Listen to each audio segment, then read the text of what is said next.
All right, Helene coming ashore in Florida, tearing into southern Georgia through the overnight hours.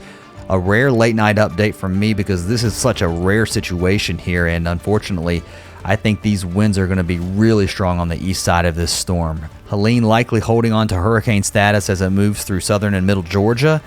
And look, these storms here across South Carolina, these inflow feeder bands, if you will have a tendency to have some embedded tornadoes in them. So I think that risk really goes up through the overnight hours. A scary night in these areas when you really can't see the tornadoes coming whatsoever. A devastating blow here into the high country of North Carolina, South Carolina. We're looking at the potential for some significant landslides, debris flows, flash flooding that could be absolutely catastrophic. Those words are being used by the National Weather Service and the National Hurricane Center. It's just the perfect scenario, not in a good way, for that upslope flow right here into the Blue Ridge Mountains to squeeze out those rain showers, and then things really start to kind of fall apart tomorrow. And there's your wind gust swath still along that east side of the storm. We're going to dive into that a little closer because this is the newest data that just came in. Our storm, of course, coming ashore tonight, but look on the east side of this as we move into the day Friday. These winds will start to work their way up into South Carolina, North Carolina. We're already starting to see the wind pick up in these areas, a huge wind field that's been going all day. We've had wind across Florida. That lifts north. And look, even along the coast of Georgia overnight, these winds here are still picking up, and they're also going to pick up out of the east-southeast too across South Carolina. We're going to time some of that out. These are the maximum wind gusts, at least in some of the latest models, all the way up into the Appalachians, gust over 70. Some of the higher ridges could go over 80 miles per hour tonight. A significant area of high wind warnings in effect. We've got tropical storm warnings all the way up almost to Boone. It does include Charlotte.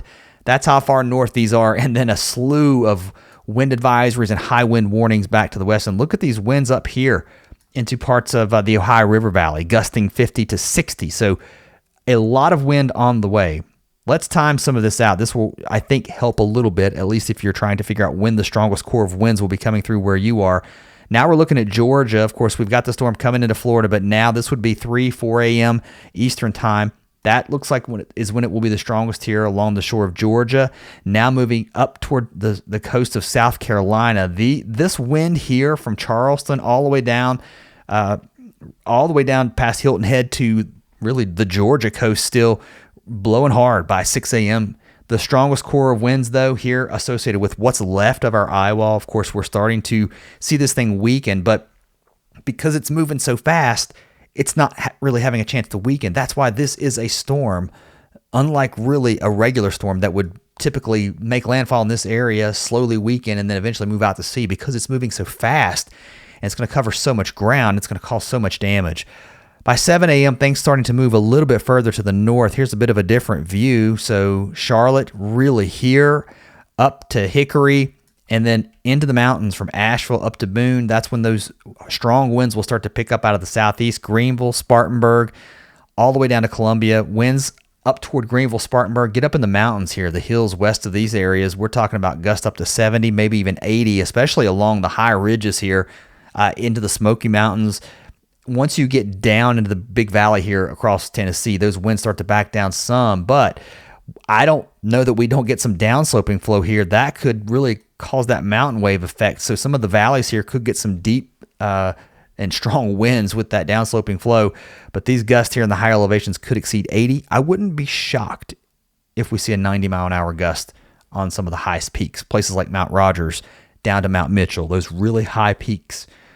Now, in the valleys, probably 50 to 60 miles per hour, but still, that's really strong. And with the tremendous amount of rain that has fallen here in this region, power outages, I think they're looking likely now. Okay, so now let's move toward 11 a.m., 12 a.m., or 12 p.m. noon now. We're into Friday, right around the lunchtime hour. The strongest core of winds now moving toward the Cumberland Plateau of Kentucky, here into the southern Appalachians from really central West Virginia down into the mountains still of North Carolina. These winds across South Carolina, Georgia, finally starting to relax some. I think once this starts to relax, we'll start to see the heavier rain start to go away. And then a little bit further to the north, let's really kind of widen this out a little bit. And I want to show you those higher gusts still anticipated to move here. And then look how strong and far west this wind field gets. Maybe not as strong as what we're seeing to the east, but still breezy and windy as this storm starts to wrap up.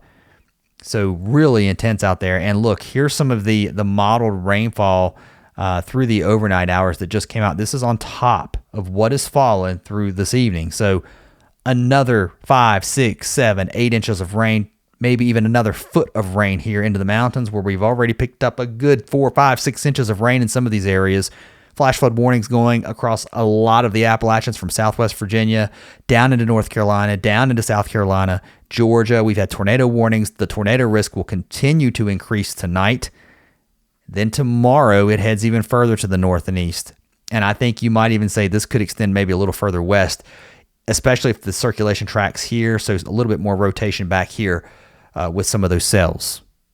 An intense night. I mean, there's no way to sugarcoat this as this really strong storm moves north. And you've already got this shield in place. That's why I say this is a storm.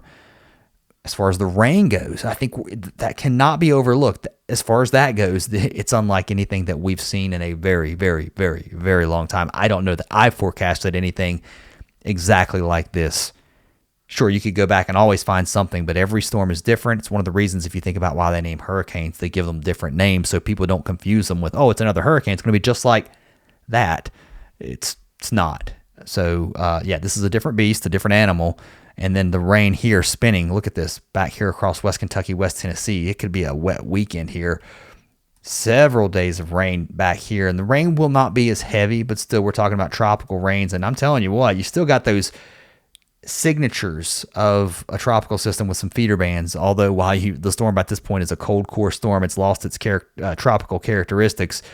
We're still going to see some heavy downpours, and we'll have to watch to make sure we don't see any quick spin-ups of tornadoes even through the weekend. So that's what's going on. A lot. Be safe. Say some prayers for your neighbors. Watch out for each other, and I'll catch you next time.